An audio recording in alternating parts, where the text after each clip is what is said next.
Bom dia, eu sou o professor Paulo César, sou formado em História com graduação, especialização e mestrado.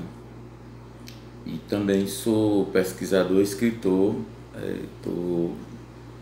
Estou trabalhando na Escola Antônio Timóteo e essa aula ela é dedicada aos alunos do sexto ano de História da Escola Antônio Timóteo.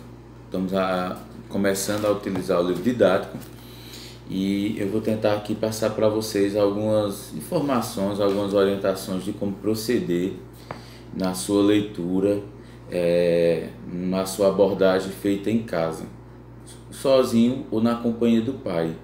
Então, o principal que eu peço é que tentem ler o conteúdo do livro, leu com calma, paciência, né? E tentando entender o que você está lendo.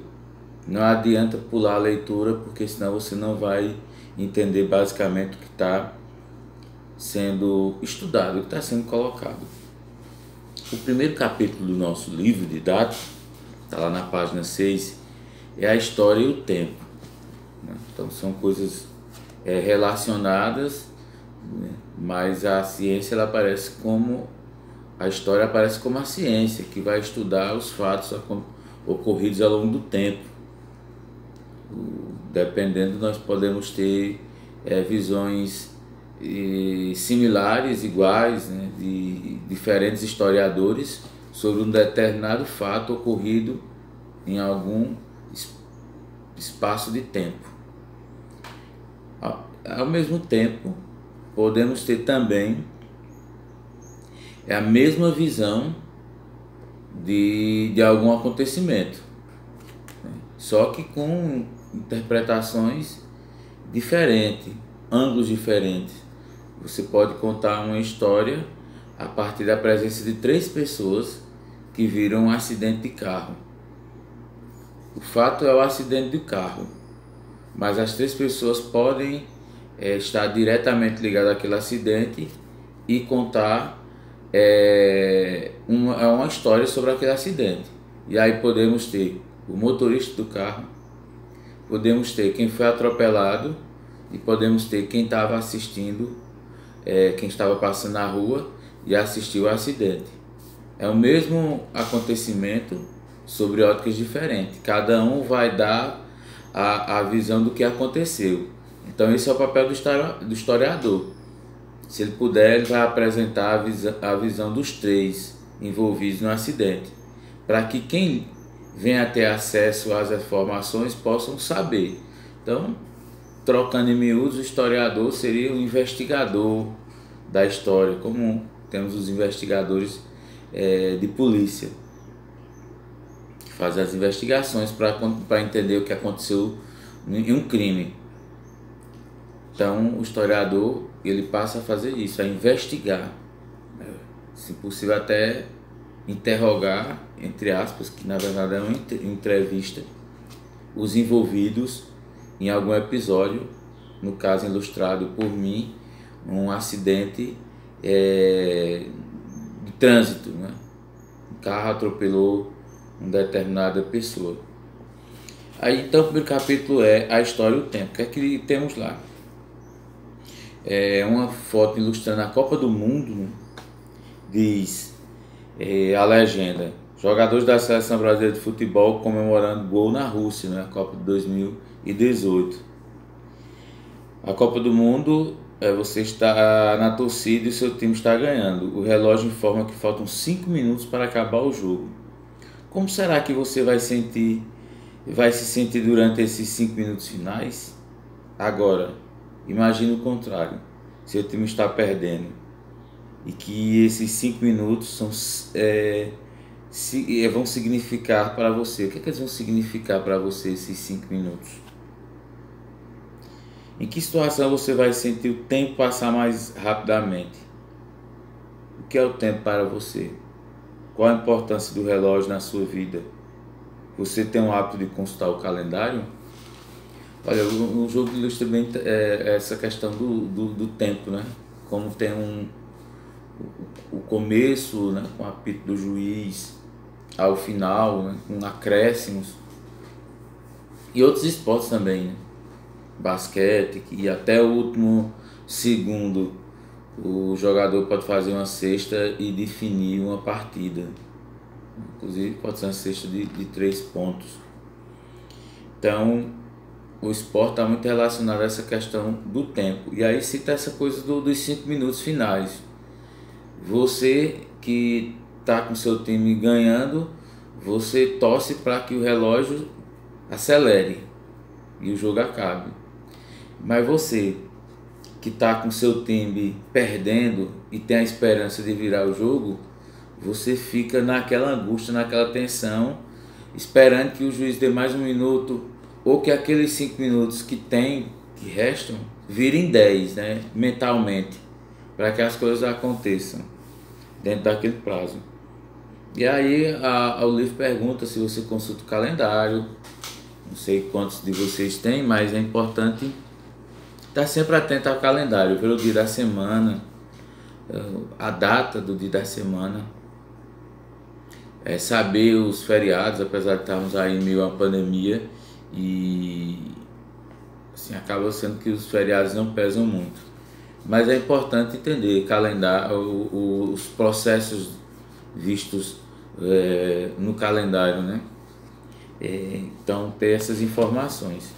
Passando para a página 7, diz lá: observando as imagens dessa página é possível perceber que o mundo em que vivemos hoje é muito diferente daquele em que viveram nossos bisavós. De lá para cá muita coisa mudou. Então tem uma série de fotos, retrato de uma menina em volta aí de 1885, né, século XIX, 1885. Depois uma outra menina, retrato de uma menina, aí o prazo mais aproximadamente seria 1910, já século XX, e retrato atual de uma menina. Então são todas meninas, né, retrato de meninas, mas coisas distintas, né, em cada fotografia. Dialogando, observe as fotos dessa página e aí tem a pergunta: que diferença você percebe entre o modo de se vestir das meninas? Aí você vai observar, eu acho que é uma coisa que está bem visível, por exemplo, a roupa sem mangas. Então, na época, desde 1885, passando por 1990, as meninas na época não usavam, né? As senhoras, senhoritas, não usavam, pelo menos em público, né? Não era comum, ou quando tem visita em casa, roupas sem manga, né? Então tinha que ter um vestido com a manga até próximo ao punho. E aí tá bem claro isso, porque a menina atual, o vestido dela não tem manga, é uma alcinha, né? É de alça, é uma criança, mas é uma das coisas que vocês podem observar. Mas em casa mesmo vocês vão observar outros detalhes sobre essa fotografia. Mais embaixo temos as mudanças, porém não ocorrem apenas no modo de se vestir, ocorrem mudanças também no modo de brincar, jogar, estudar e de conversar à distância. E aí tem uma menina brincando com um telefone, lá em 1930, aqueles telefones, né? Uma das partes do telefone era usada para falar e a outra para ouvir. Temos depois uma jovem com o telefone já nos anos 90, um telefone sem fio. Não é um telefone celular, é um telefone sem fio que você coloca na base. Só que tem que ter uma linha telefônica, né? Então, telefone que tem uma base que você usa dentro de casa, ele sem fio. E depois a terceira foto, filha acompanhada da mãe, conversa com o pai em uma chamada de vídeo e em uma fotografia atual. Esse momento diz muito, né? Então temos feito muitas videochamadas, aulas em plataformas, né, exemplo do Meet, do Zoom, orientações, conversando com as pessoas via chamada de vídeo. Era algo que nós não podíamos imaginar há 100 anos atrás, né, as crianças e jovens daquela época talvez nunca imaginassem isso, ou algum sonho rápido, poderiam ter ideia de alguma coisa que pudessem se ver, se comunicar, como forma simbólica, olhando no espelho, né?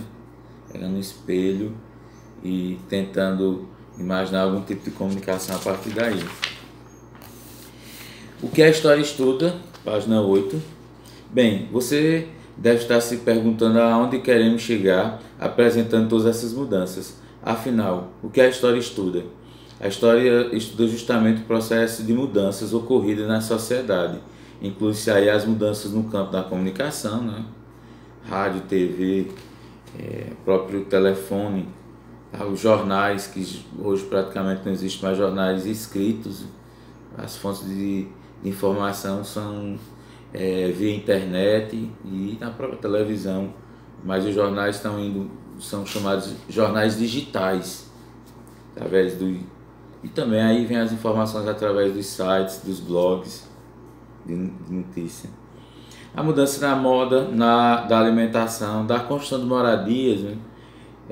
Do lazer, entre outros. Tudo isso tem mudado ao longo do tempo. Mas a história não estuda apenas as mudanças, estuda também as permanências que ficam. Tem tradições, hábitos, costumes, e aí entra religião, dança, alimentação, que permanecem mesmo com o passar dos anos. Então, essa questão também, voltando lá para a leitura do livro, estuda também as permanências, ou seja, aquilo que, mesmo com o passar dos anos, não mudou ou mudou pouco. Exemplo disso são as construções presentes em algumas cidades brasileiras, como Ouro Preto, em Minas Gerais, São Luís, no estado do Maranhão, Olinda, aqui em Pernambuco, Goiás e Salvador. São as construções antigas. Repare que elas são muito antigas, porém foram construídas há muito tempo e preservadas até hoje.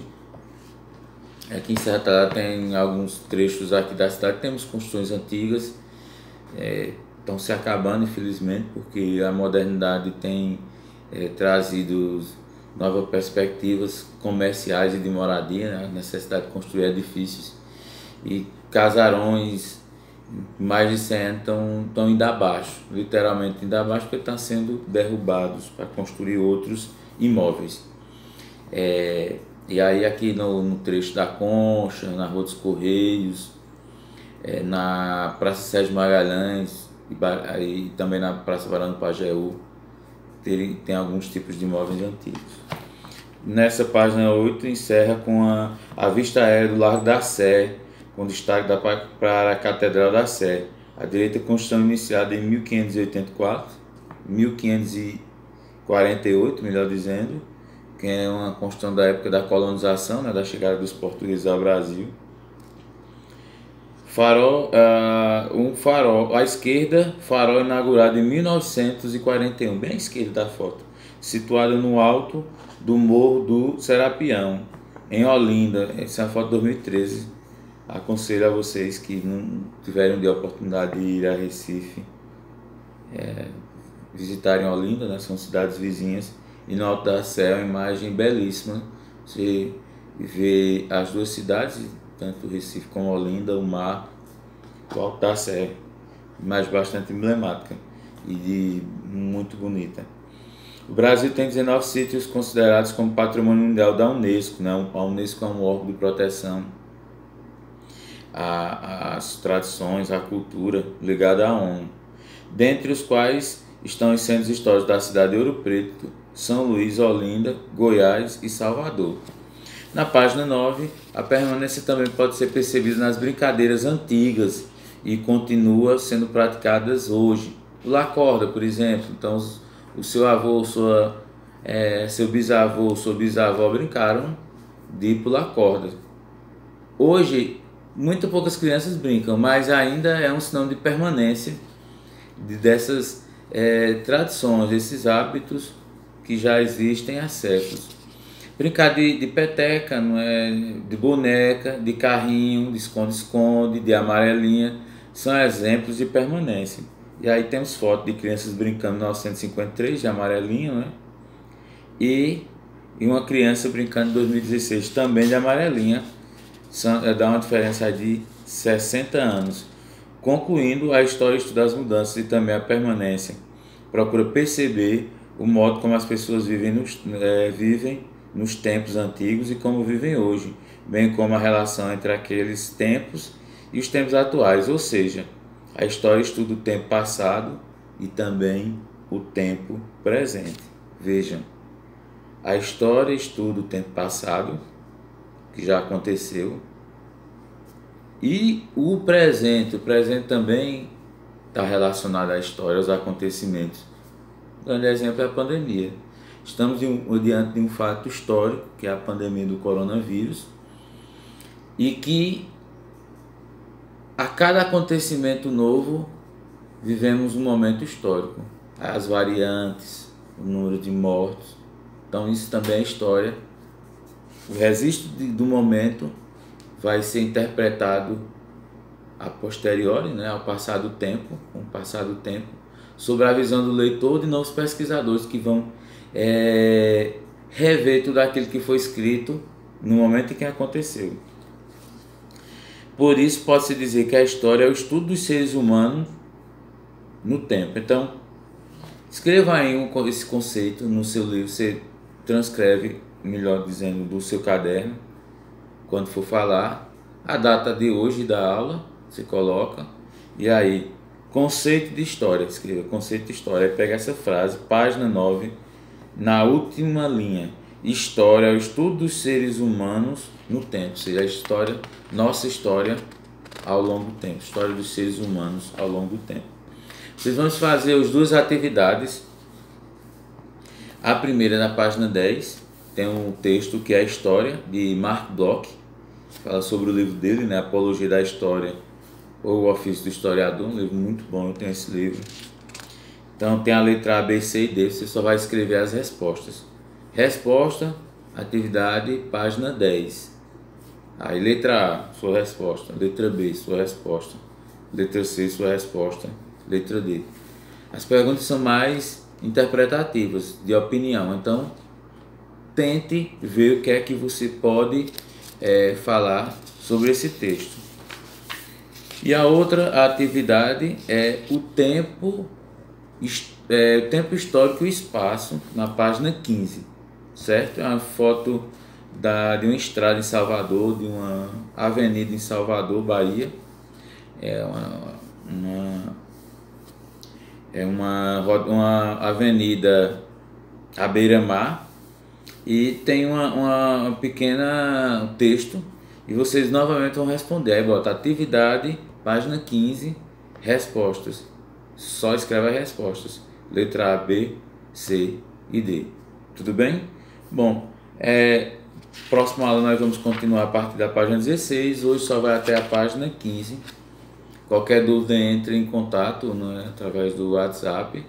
Tirem suas dúvidas e vamos então começar a trabalhar. Tudo bem? Então, boa sorte para vocês. Essa vai ser nossa dinâmica. Tentar enviar aulas para vocês através do YouTube, para que vocês possam se orientar e a gente tenha essa relação, apesar da distância, visto que estamos vivendo a maior pandemia desse século e que tende a entrar para a história como sendo uma das maiores de todos os tempos. Então, cuidar em casa, se for sair, usar máscara, lembre-se sempre do álcool 70, do álcool em gel, manter o distanciamento social e se cuidar, tá bom? Um abraço a todos.